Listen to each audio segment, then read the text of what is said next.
Hello guys, welcome back to Reading Club. Today I'm going to read you a book called The Critter Club, Liz and Marigold Lake, Chapter 1 and Chapter 2. Chapter 1, Sleepover at the Lake. Squeonk, squeonk. A loud, shrill sound woke Liz Jenkins. My alarm clock sounds broken, she thought, only half awake. Liz rolled over in bed and rubbed her eyes. No, it wasn't her alarm clock. It was a goose honking. Sunlight shone in through the window. Birds chirped outside. It was going to be a beautiful spring day at the cabin. Liz threw off her flannel sheets and jumped out of bed.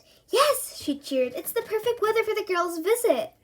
Liz's three best friends, Ellie, Marion, and Amy, were coming up to the Jenkins Lake cabin today for the 3-day weekend. For years, they had heard all about it from Liz. She and her family had been coming to Marigold Lake since Liz was little.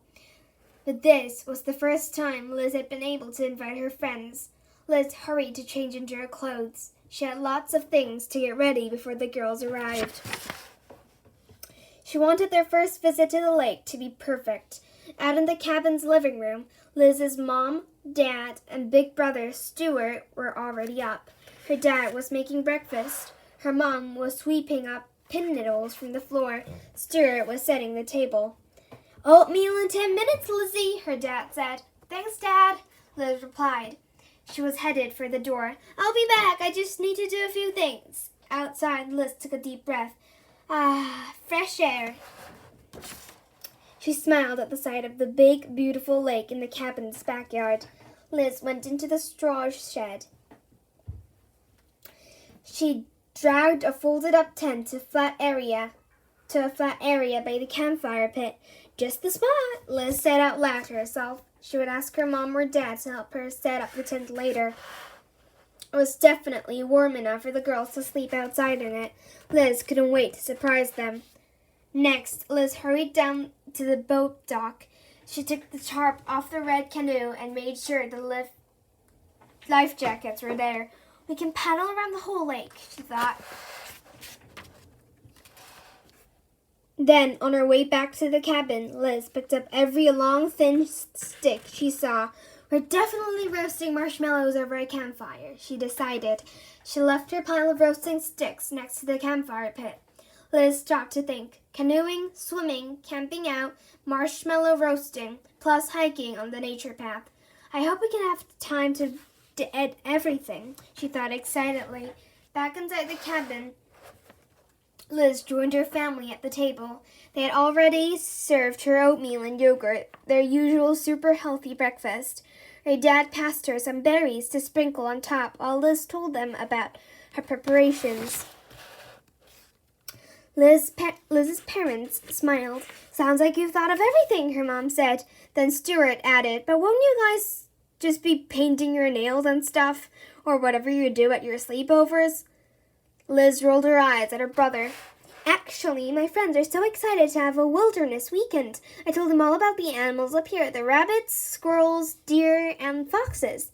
Liz and her friends were different in lots of ways, but they all shared one thing, a love of animals. Together, they ran an animal shelter called the Critter Club in their town of Santa Vista. They helped all kinds of stray and hurt animals. You told them about all the animals we've seen? Stuart asked, like the snakes and the bear we saw that one time. Liz hadn't exactly mentioned those. Her friends weren't as excited as Liz about unusual animals. Like the cool pet tarantula they took care of at the Critter Club over the summer. Ellie, Marion, and Amy was glad Liz wanted to be in charge of it. Liz shrugged and ate her oatmeal. My friends will love the lake as much as I do, she thought, or almost as much. Or at least they'll like it a lot. Chapter 2. Welcome to the wilderness. Ellie's mom's van pulled up the cabin just after lunchtime. Liz, Ellie cried, jumping out of the back of the van. Oh, we have missed you. Amy and Marion jumped up behind her. Marion giggled. We just saw her yesterday at school, she reminded Ellie. I know, said Ellie, but so much has happened since then. Liz and her family had driven to the lake the day before, on Friday afternoon, so Liz had missed the girls' after-school duties at the prayer club. Don't worry, Liz, Marianne said. We'll get you all caught up. The 4 girls huddled for a group hug. I'm so glad you're here, Liz told them. Now the fun can begin. They said goodbye to Ellie's mom. Then Liz led her friends down to the lake. They sat on the boat dock. There, the girls told Liz the latest Critter Club news. First of all, said Amy, our stray isn't a stray anymore. Liz gasped. The girls had been taking care of a stray cat for a few weeks. She'd been adopted? Liz asked. Even better, said Ellie. Her owner called. She saw the ad you drew for the newspaper, Liz. Oh, I brought a copy. Liz's family didn't get the paper up their cabin, so she was excited to see her art in print. Stray cat found. Gray female with white patches. Sweet, gentle, very healthy. Can you give her a home? Call the Critter Club. It was so sweet, said Marianne. The cat saw him and jumped right into his arms. Oh, and Grandma Sue stopped by yesterday, Ellie added. Grandma Sue wasn't Ellie's grandmother. The girls just called her that. They had met her when they delivered a singing telegram to her from her grandchildren. She came with her new lovebird, Princess Two, Ellie went on. Princess Two and Princess Boo are already best friends. The girls had helped Grandma Sue with Princess Boo was acting strangely. With the help of Amy's mom, a veterinarian, they figured out the bird wasn't sick. She was just lonely. That's why Grandma Sue had gotten a second bird. Oh, I'm sad I missed the chance to meet her, Liz said, but she shook off her disappointment. Her friends were here and they had the whole weekend ahead of them.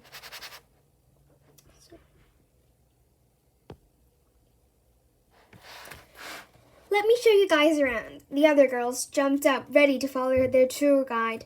Liz took them to the cabin. She pointed out the solar panels up on the roof.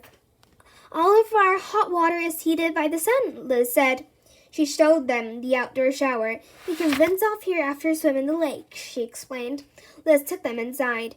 She showed them the shelves full of books and board games next to the fireplace. Finally, Liz showed the girls her room. This is so great, Liz, Ellie exclaimed. Yeah, said Amy. No wonder you love it here. Marianne was looking around Liz's room. I love your room, she said. But there's only one bed in here. Where will we sleep? Liz's eyes lit up. I'm glad you asked, she said. Follow me. Liz led the way back down toward the lake. She stopped next to the campfire pit. Ta-da! She said, presenting the tent. Her dad had already set it up for them.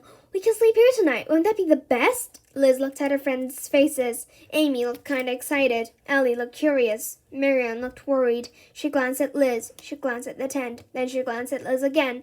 You mean we're going to sleep outside? She said.